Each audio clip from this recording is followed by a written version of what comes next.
BRS కార్యకర్తలు నాయకులపై దాడులు చేసిన వారి చిట్టా పింక్ బుక్ లో రాస్తామని టైం వచ్చిన రోజున వారి సంగతి తేలుస్తామని ప్రతిపక్షాలపై దాడులు మాని అభివృద్దిపై దృష్టి పెట్టాలని బీఆర్ఎస్ ఎమ్మెల్సీ కవిత సూచించారు. శుక్రవారం కొల్లాపూర్ మండలం సింగోటం గ్రామంలో మాజీ ఎమ్మెల్యే బీరం హర్షవర్ధన్ రెడ్డి ఎమ్మెల్సీ నవీన్ కుమార్ రెడ్డితో కలిసి ఎమ్మెల్సీ కవిత మీడియాతో మాట్లాడారు. నీతి నిజాయితీగా పనిచేసి కొట్లాడి తెలంగాణను తీసుకువచ్చామన్నారు. ప్రతిపక్షాల మీద దాడి చేస్తే ఏమొస్తుందన్నారు. ముఖ్యమంత్రి మీ మహబూబ్ నగర్ జిల్లా గడ్డ మీద నుంచి చెప్తున్నాను. మేము కూడా పింక్ బుక్ మెయింటైన్ చేస్తాం. కార్యకర్తలపై నాయకులపై దాడి చేసిన వారి చిట్టా రాస్తాం. మా టైం వచ్చినప్పుడు చేస్తామని ఆమె హెచ్చరించారు. ఈ సమావేశంలో బీఆర్ఎస్ రాష్ట్ర నాయకులు రంగినేని అభిలాష్, దూరెడ్డి రఘువర్ధన్ రెడ్డి తదితరులు ఉన్నారు.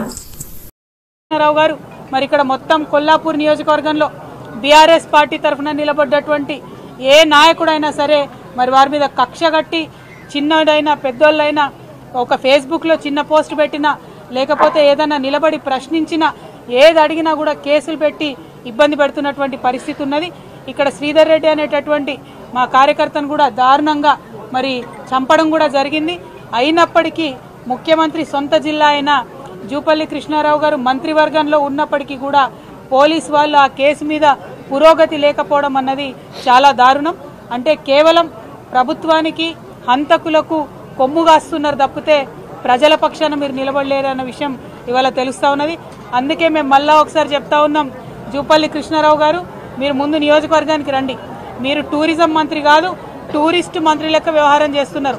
అప్పుడో ఇప్పుడో వచ్చిపోవడు తప్పితే ఎప్పుడు వస్తలేరు నియోజకవర్గానికి. మీరు రైతులను ఆదుకుంటలేరు, విద్యార్థులను ఆదుకుంటలేరు, ఇతర పార్టీ నాయకులను మరి కక్ష కట్టినట్టుగా వారి మీద అత్యాచారాలకు ఆగడాలకు ఒడిగడుతున్నారు. ఇప్పుడు నేను దారిలో వస్తూ ఉంటే కూడా మన సాతాపూర్ ఊర్లో కూడా ఒక పరమేశ్ అనేటటువంటి మా కార్యకర్తను కూడా నిన్న రాత్రి ఇవాళటి మీటింగ్ కోసం ఫ్లెక్సీలు కడుతుంటే దారుణంగా 50 మంది ఒక పిల్లగాని మీద దాడి చేసి దెబ్బలు తీసినటువంటి పరిస్థితి ఉన్నది. మరి ఇదేం రాజ్యం అయ్యా? ఎందుకు ఇట్లాంటి రాజ్యం? ఎందుకంత భయపడుతున్నారు మీరు? ప్రశ్నలకు భయపడితే ఎట్లా? మేము మీకు ఎదురొడ్డి ఉద్యమం చేసి నీతి నిజాయితీతో కొట్లాడి తెలంగాణ తీసుకొని రాలేదా? మీరు కూడా అదే చేయండి. మీరు ప్రభుత్వంలో ఉన్నారు, ప్రజలు మెచ్చే పని చేయండి తప్పితే ప్రతిపక్షాల మీద దాడి చేస్తే మీకేం రాదు. అందుకే మళ్ళా ఇవాళ చెప్తా ఉన్నాం, ముఖ్యమంత్రి గారు మీ మహబూబ్ నగర్ ఉమ్మడి మహబూబ్ నగర్ జిల్లా నుండే చెప్తా ఉన్నాం, ఖచ్చితంగా పింక్ బుక్ మెయింటైన్ చేస్తాం.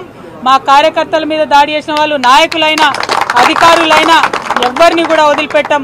అందరి చిట్టా రాసి పెట్టుకుంటాం. మాకు కూడా టైం వస్తుంది, అప్పుడు మాత్రం ఖచ్చితంగా చెప్తామని చెప్పి మరి అంతవరకు మొక్కవోని ధైర్యంతో మొత్తం 50 మంది కూడా ముందుకు సాగాలని చెప్పి బీఆర్ఎస్ పార్టీ నాయకులందరినీ కూడా కోరుతా ఉన్నాను.